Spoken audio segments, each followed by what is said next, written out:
Est-ce que la FIA doit sérieusement s'inquiéter de la réputation qu'elle a aujourd'hui dans le monde de la Formule 1 et même dans la globalité auprès de la communauté du sport automobile? Quand je parle de communauté, ça inclut forcément les supporters ou les fans de sport auto et donc forcément les fans qu'il y a en grande majorité forcément autour de la Formule 1. Pourquoi je dis ça? Parce que cette question m'est venue après le F1 75 Live qui a donc été l'immense reveal commun qu'il y a eu mardi où toutes les écuries de Formule 1 étaient réunies pour lancer la saison 2025 de Formule 1. Et à un moment de cette cérémonie, vous l'avez certainement vu et entendu plutôt dans la globalité, eh bien c'est que la Formule 1 a rendu hommage à la FIA et au travail de la FIA. Et au moment, dans la salle de l'O2 Arena, où il y a plus de 15 000 personnes, au moment où la FIA, il y a eu ce moment où il y a eu de mise en hommage de la FIA s'est fait copieusement huer par la foule. Mais vraiment huer au point où on s'est dit, non mais c'est incroyable là ce qui est en train de se passer. J'étais même en train de me dire, est-ce que même les pilotes eux-mêmes n'ont pas hué, même la communauté Formule 1 en termes d'acteurs, avec les pilotes et les teams principaux, eh bien n'ont pas hué même la FIA à ce moment-là. Mais c'est ça en fait on peut en rigoler, mais on peut presque surtout ne pas en rigoler en se disant mais c'est quand même extrêmement inquiétant qu'on en arrive à une FIA qui en arrive aujourd'hui à être détestée par une grande communauté, une grande partie de la communauté de la Formule 1. C'est dû à énormément de situations. Alors pour résumer, avant de donner la parole à Baby Chum, c'est que pour résumer rapidement, faut savoir que cet homme-là que vous voyez ici, eh bien c'est Mohamed Ben Sulayem, c'est le président de la FIA, président de la Fédération internationale de l'automobile. Eh bien il est controversé, extrêmement controversé pour diverses raisons, notamment, et dans un premier temps les plus récentes même j'ai envie de dire, c'est dû au fait qu'il veut essayer d'instaurer et d'imposer des règles en Formule 1 par rapport à ses envies qui sont totalement contre justement les envies du monde de la Formule 1 en lui-même, notamment Baby Chum, la grosse histoire, c'est notamment par rapport aux jurons. Il faut savoir qu'en Formule 1, désormais, la FIA, sous la grosse impulsion forcément de Mohamed Ben Sulayem, il est interdit aux pilotes désormais d'exprimer des jurons dans les phases liées d'action de la Formule 1. Donc, c'est-à-dire dans le champ d'action de la Formule 1, donc ça veut dire notamment les F1 75 Live, ils n'auraient pas eu le droit, mais également en piste et également en dehors de la piste en conférence de presse, dans la globalité. Il y a eu aussi le fait que les pilotes de F1 avec le GPDA, qui est la CGT de la Formule 1 en gros, ce syndicat-là, a mis en alarme justement la situation autour de la relation entre la FIA, Mohamed Sulayem et donc le monde de la Formule 1, où le GPDA a dit en gros, arrêtez de nous traiter comme des enfants.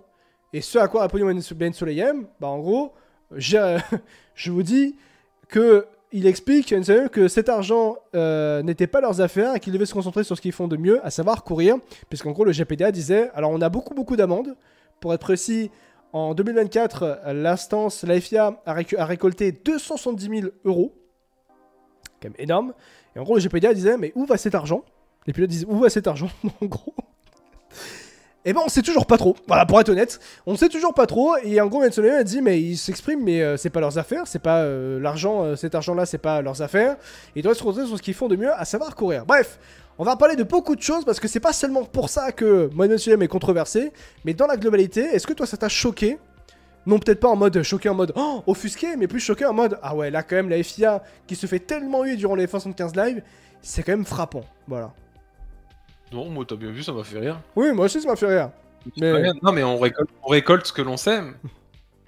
Il y a un moment, t'es un peintre, hein. On va pas non plus t'accueillir avec un bouquet de fleurs. Hein.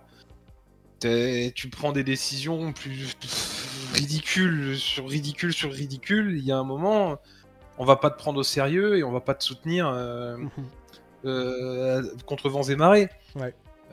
C'est des décisions en fait totalement. Enfin, concentrez-vous en fait sur l'aspect pilotage plutôt que sur les pilotes bien déclarés ou pas à la radio ou en conférence de presse. C'est quand même incroyable. Et puis c'est en plus, oui, des fois il va y avoir des insultes de sortie évidemment, mais par moments aussi dans le parler, dans la langue anglaise en fait de parler. Il y avait eu justement dans le foot Bellingham il y a pas longtemps qui se prend un carton rouge en disant fuck off, tu vois. Mais en Angleterre, par exemple, c'est courant ce genre de choses. Mais quand t'arrives dans un autre pays que tu sors ça, tu vois, ça peut être mal interprété, bim, rouge. Ouais. On va peut-être y venir du coup, justement, avec l'affaire Fourmeau aussi, ce genre de choses. C'est des trucs, en fait, c'est des problématiques inutiles sur lesquelles la FIA insiste le plus, je trouve. Pourquoi vous perdez votre temps sur les trucs aussi futiles? Alors apparemment, ils vont peut-être revoir un petit peu, peut-être faire une petite marche arrière, voilà, sur... Oui. On va y venir, ouais, ça, ouais. Sur les radios pendant les courses. Mais, merde, qui ça peut te faire, en fait, de la façon de parler des pilotes, quoi. Ouais. Bah, en fait, il estime, Mohamed Ben Sulayem, que vu que ce sont des acteurs de haut niveau et qu'il en a marre d'entendre les pilotes dire des jurons même en pleine action. Bon. Je comprends. Alors, en toute honnêteté, je comprends cet avis. Cependant, il faut aussi comprendre que les pilotes sont dans un niveau d'adrénaline absolument impressionnant quand ils sont en action en piste. Bon. Et que. Mais t'es action, quoi, je veux dire, à un moment. C'est pour ça. Oh, diantre, je me suis fait sortir. Yuki Tsunoda, diantre, mon dieu. Oh là là. Isaac m'a mis dehors. Ah oui. Le Gourgandin. Pardon. C'est ça. Lille, alors pour mettre un peu plus fichtre, exactement. La FIA a modifié donc son code sportif national avec des nouvelles pénalités qui peuvent désormais être infligées par les commissaires en cas de grossièreté. Pour faire un gros résumé, dans un article qu'on considère comme une infraction tout propos, acte ou écrit qui porte un préjudice moral matériel à la FIA, en dos à ses organes, à ses membres ou à ses dirigeants, et plus généralement l'intérêt du sport automobile et aux valeurs défendues par la FIA. En d'autres termes, si tu critiques la FIA, bam, pénalité et sanction. Voilà, en gros, c'est la dictature. Un autre article proscrit également toute mauvaise conduite. Cette dernière est définie comme suit par le CSI. Mauvaise conduite fait en particulier référence, sans toutefois se limiter, à notamment l'utilisation générale d'un langage écrit ou oral, d'un geste ou un signe offensant, insultant, grossier, impoli ou abusif, dont on peut raisonnablement s'attendre à ce qu'il soit considéré comme grossier, impoli, offensant, humiliant, ou comme étant déplacé. 2. Aux violences physiques, coup de coude, coup de poing, coup de pied, coup de tête, à l'incitation à commettre l'une des actions susmentionnées. Bon, ça après, pour être tout à fait honnête, logique, pour être honnête. Nelson Piquet passe par là. On interdit également toute incitation à la haine. Et conséquences pour les 3 premiers articles ci-dessus. Premier avertissement, 40 000 € d'amende. Bam, dans ta tête. Deuxième avertissement, 80 000 € d'amende. Donc l'amende est doublée, plus suspension d'un mois avec sursis. Troisième avertissement, 120 000 € d'amende, plus un mois de suspension ferme, plus déduction de points au championnat du monde.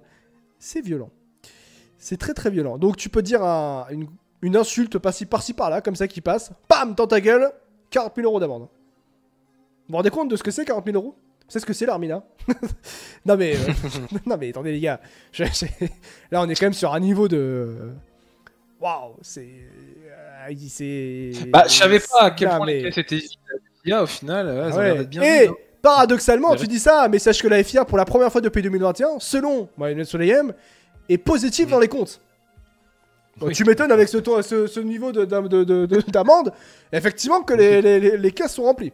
Mais bon, c'est voilà. Alors, il a expliqué notamment par rapport à l'utilisation générale d'un langage écrit oral, d'un geste ou un signe offensant, insultant, grossier ou impoli, ou abusif. Donc en gros, les insultes dans le cadre de Grand Prix de Formule 1. Sachez que finalement, ça va être assoupli dans le sens où j'ai été la semaine dernière au e-prix de Jeddah en Formule I, et dans le e-prix de Jeddah en Formule I, il y a eu à la radio, notamment je vous l'ai mis sur mon Twitter, Eduardo Mortara, qui a notamment dit en pleine action en Formule I des gros mots, et en français, qui plus est. Ça a été diffusé, c'est vrai, mais il n'y a pas eu d'enquête ou quoi que ce soit. Pourquoi ? Parce que, en fait, il semblerait que la FIA ne sanctionnera pas les jurons des pilotes de F1, notamment à la radio. C'est même le cas notamment en Formule I. Donc, il y a un rétro-pédalage vis-à-vis de ça. Par contre, en WRC, eh bien, Adrien Fourmont est copé de 10 000 € d'amende pour avoir prononcé un juron lors du Grand Prix de Suède. Il a dit le F-word en anglais, pour signifier qu'il s'était foiré, pour être plus poli. À la suite de son erreur samedi, la FIA a sanctionné un sanction de 10 000 €, dont 20 000 € avec sursis pour le pilote Hyundai, dans la globalité. En tout 10 000 €, je ne vous cache pas que 10 000 € d'amende pour un pilote WRC, ça fait beaucoup, hein. Alors, pour le coup, les pilotes WRC gagnent pas énormément, sauf si t'es Sébastien Ogier ou Thierry Neuville, tu gagnes pas énormément quand même, hein. 10 000 balles, t'es pilote de WRC, t'es pas si heureux que ça, je pense, hein.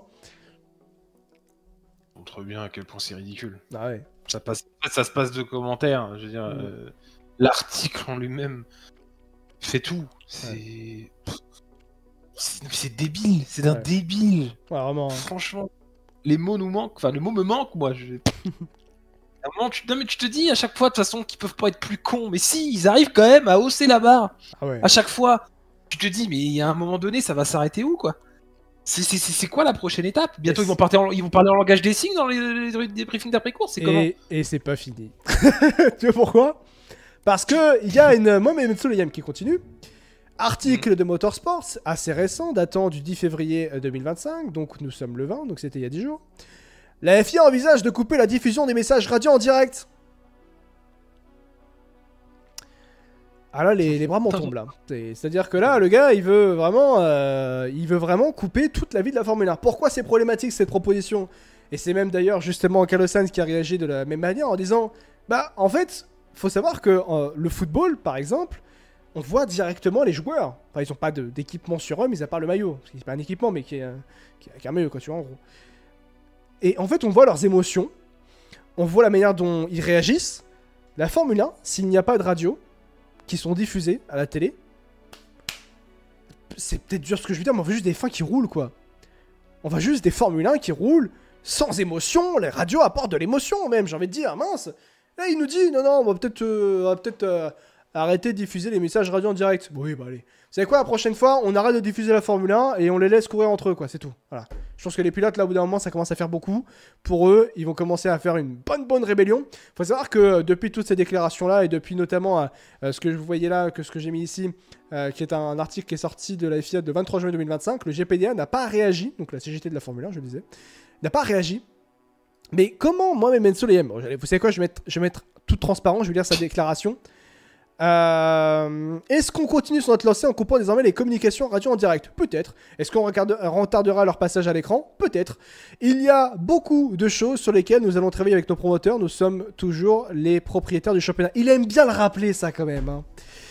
Il aime bien le rappeler, hein, c'est lui le propriétaire, que c'est la FIA qui est propriétaire du championnat. Sauf que c'est pas si vrai que ça. C'est beaucoup plus compliqué que ça, pour être tout à fait honnête. C'est pas là, effectivement, oui. Aujourd'hui, les propriétaires marketing et commercial de la Formule 1, c'est Liberty Media, qui paye la FIA. C'est vrai, mais c'est pas une histoire de propriétaire du championnat, pour être tout à fait honnête. Ça va toujours plus loin, en fait. Oui, non, mais c'est ça. C'est n'importe quoi. Là, en fait, il va vouloir contrôler le direct. C'est n'importe quoi. Alors après, direct. L'ORTF, mesdames et messieurs, les cours d'histoire. Non, mais tu vois, c'est que nous, quand on regarde forcément la course, tu vois, sur Canal ou ce genre de choses, oui, il y a un décalage entre, tu vois, les paroles du pilote et au moment où forcément le message est affiché, justement pour laisser le temps de biper les gros mots et tout ça, et puis c'est largement suffisant, moi je trouve. Après, là, je pense que c'est plus, tu vois, lié à la F1 TV notamment. Oui. Là, tu as le flux en direct permanent. La F1 TV, pour expliquer. Les radios en direct. Voilà, il y a les on-board. Les on-board, vous avez les radios en direct. C'est vrai que nous, en France, on n'a plus la F1 TV en tant que tel. Mais il y a toujours les on-board en direct, et donc vous avez les radios en direct, justement. Voilà, et là, t'as pas de filtre. Hein. Ah non, vraiment pas, zéro pas. Là, c'est open bar. Hein. Ouais. Bien comme il faut. Donc, mais ça va toujours plus loin, Et ça va même encore plus loin, justement, les copains. Parce que, il y a quelques jours, il y a un patron de... Pas un patron, mais un commissaire qui a été... qui a été viré. À savoir Johnny Herbert. Johnny Herbert a été écarté de son rôle de commissaire pilote en Formule 1 pour la saison 2025 de F1. Il me semble qu'il y en avait 4 au total. Alors pour être tout à fait honnête, il faut aussi saluer ça de la part de la FIA, c'est qu'il était tout à fait normal de dire au revoir à Johnny Herbert. La raison, elle est simple, c'est qu'il faisait aussi un travail médiatique, Johnny Herbert. Donc un mec qui prenait des décisions sur la Formule 1, directement sur la Formule 1, bah en fait il était également dans les médias. Il y avait un conflit d'intérêts extrêmement important, ça c'est vrai. Il y avait aussi une relation un peu tendue avec Max Verstappen, qui évoquait notamment l'horrible mentalité du pilote néerlandais. Je trouve que quand t'es un arbitre, tu dois quand même rester impartial. Pour être un baby show. Oui, mais il y en a qui le sont pas. Mais évidemment, lui, il l'était pas. Donc, et des sites de betting aussi sur la Formule 1. Je rappelle qu'il ne faut pas parier. Enfin, parier avec modération. Pariez pas du tout, même, je vous le conseille. Mais Au-delà même du départ de Johnny Herbert, qui est logique à mon sens, et je pense que pour le sens de tout le monde, c'est Zach Brown qui exhorte la FIA à adopter des commissaires permanents, parce que c'est vrai que la FIA n'a pas de commissaire permanent, qui sont d'ailleurs même pas payés d'ailleurs, je vous rappelle. Nous sommes dans un sport engendrant plusieurs milliards de dollars, beaucoup de choses sont en jeu, le rôle des commissaires n'est pas facile, celui de PDG de McLaren Racing. Je pense qu'il faut des commissaires à plein temps et qu'ils doivent être payés. Nous devons revoir le règlement, je pense qu'il est un peu trop prescriptif, et si vous avez des commissaires à plein temps, donnez-leur un peu plus d'indulgence, ils sauront ce qui est bien et ce qui est mal par rapport à cette histoire de première à la corde, parce que c'est un peu trop normatif et ça enlève un peu de saveur à la course, donc je pense que ce problème peut être résolu, puisque en gros la FIA adopte un système de rotation entre ces 4 commissaires qui alternent d'une course à l'autre. Johnny Herbert donc faisait partie de ces 4 commissaires pilotes l'an dernier et a couvert près d'un tiers des grands prix en 2024. Et donc maintenant on appelle désormais à plus de stabilité et de plus de cohérence dans la prise de décision sur chaque week-end de course, selon Zach Brown. Donc il faut qu'on ait les mêmes commissaires sur l'ensemble des grands prix. Est-ce que tu es d'accord avec ça, toi? Oui. Sachant que je rajoute que selon Mohamed Metsouleyem, la Formule 1 aura 2 directeurs de course durant cette saison. On va vérifier ça, mais oui. Oui. Enfin, c'est pas nouveau, on n'est pas aveugle. On voit bien que d'une course à l'autre, des pénalités sont données ou pas en fonction de la gravité, en fonction de la tête du pilote ou ce genre de choses. On voit bien que quand le commissaire change, la course change, les pénalités changent. Alors que pourtant, c'est la même gravité d'une course à l'autre. Enfin, voilà, il n'y a pas de logique. Et chaque année, on a toujours quelques courses comme ça, à chaque fois, quand on les débriefe, où on se dit, mais pourquoi là, ils mettent rien, alors que c'est obvious aux yeux du monde que n'importe qui aurait mis une pénalité là. Ouais. Et pourquoi il ne l'a pas obtenue? Parce que c'est ce commissaire-là. Et c'est con, mais tu reprends ce qui s'est passé l'année dernière au Mexique, avec Verstappen. Pourquoi il prend 20 secondes? Parce que c'est le cumul de tout ce qu'il avait fait avant. Et que si tu l'avais pénalisé dès le début, il n'y aurait peut-être jamais eu le Mexique. En fait. Et c'est comme ça, mais c'est juste dû forcément à cette rotation de commissaires, à ces changements d'avis, d'interprétation sur la même manœuvre, qui fait que forcément tu as un manque de cohérence et de continuité en fait sur les pénalités. Et que forcément après derrière, les pilotes sont complètement paumés de savoir ce qu'ils sont capables de faire ou pas. Tout simplement. Donc le fait de mettre une équipe permanente, comme ils le disent, il y aura peut-être forcément des couacs au début, mais le temps au moins de se caler, plus ou moins de voir vraiment ce qui est acceptable ou pas en parlant un petit peu avec tout le monde, et de se dire, c'est bon, maintenant on a notre board, il est calé, vous faites ça, c'est ça, vous faites ça, c'est ça, il y aura beaucoup moins de flou sur l'interprétation des pénalités à donner. Ouais. Je vais même, vous savez, aller un peu plus loin, et c'est là où je pense que ça va être la partie la plus problématique de ce live et vis-à-vis de la FIA. Moi, ce que je comprends pas, c'est que la pénalité existe, elle doit être appliquée. Point. Comment tu peux laisser à l'appréciation, en fait, c'est une faute, c'est une faute. Oui, peut-être. Normalement, la FIA ne prendre que l'action et non la conséquence.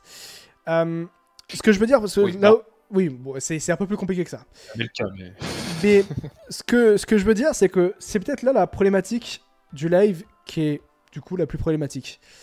En gros, il faut savoir que du côté de la FIA, sur les derniers mois, même dernières semaines plutôt, même pour réduire à ça, il y a eu énormément de départs, de licenciements de personnes qui s'interrogeaient sur la viabilité politique de Mohamed Metsouleyem, président de la FIA. On était quand je parle de viabilité politique, on parle même de questions d'éthique de la part autour du président de Mohamed Metsouleyem. Il y a eu des départs, notamment de Neil Sweetish, Neil Sweetish a été l'ex-directeur de course qui a été annoncé démissionnant de son poste par la FIA. En fait, pas du tout, il a été viré, et que c'était même pas sa décision de quitter la Formule 1 l'an dernier. Il se vire en pleine saison d'ailleurs, Neil Sweetish, si je ne me trompe pas, l'an dernier. Il se fait virer, et il a été averti par un SMS. Voilà, Neil Sweetish. Et en fait, également, Paolo Bassari, responsable de la conformité à la FIA, a été licencié en raison de la perte de confiance du président de la FIA, Mohamed Metsouleyem. La FIA ainsi que le principal intéressé ont fait commenter la situation. BBC Sport indique également que selon les règles de la FIA, le rôle du responsable de la conformité est supervisé par le Sénat de la FIA, qui doit donner son autorisation en cas de licenciement. Or, son poste n'a pas été discuté lors d'une réunion cette semaine. Premier gros problème. Voilà. Nissuté, je rajoute qu'il était aussi en bataille avec Mohamed Metsouleyem. De plus, ces derniers mois, la BBC rapporte que la FIA a également perdu. Attention, je cite. son directeur sportif, son directeur technique de la F1, son directeur numérique, son responsable des affaires commerciales et juridiques, son directeur de la gouvernance et de la réglementation, son directeur de course, le responsable de la commission des femmes dans le sport automobile, le secrétaire général de la mobilité et le directeur de la communication, ainsi que les 3 plus hauts responsables des ressources humaines. Ça fait beaucoup, quand même. Ça fait beaucoup, quand même. Hein. Et ces personnes-là, semble-t-il, dans la grande majorité, ont été licenciées par Mohamed Ben Sulayem, par la FIA. Tous parce qu'ils se posaient des questions, justement, sur est-ce que ce que faisait Mohamed Ben Sulayem, c'était éthique.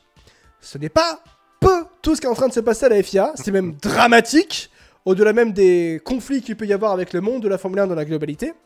Où, je rappelle aussi que Ben Sulayem, début 2023, avait quand même dit « Non mais je vais m'éloigner du monde de la Formule 1, ça va, vous ne vous inquiétez pas, j'ai compris le message, je vais me mettre un petit peu plus loin. » Pas du tout écouté, pas du tout écouté. Et je vais me rajouter un peu plus, sachez que Mohamed Ben Sulayem a pris encore plus de pouvoir depuis le début de l'année, au sein même de la FIA. Il a plus de pouvoir suite à des réunions, suite à certaines décisions qui ont été prises en interne. Les pouvoirs de son président sont renforcés. La FIA a adopté le projet de modification de sa gouvernance impliquant le transfert de certains pouvoirs dans les mains de son président, ainsi que des craintes forcément quant à la transparence des dossiers éthiques. Voilà. Voilà. Ouais. Donc maintenant vous comprenez bien pourquoi c'est très chronotique tout ce qui se passe à la FIA là aujourd'hui. Hein. Bah, bien sûr. D'ailleurs, si vous êtes de Paris et que vous cherchez des locaux pour votre future entreprise, il y a des bureaux que la FIA peut mettre en location si vous.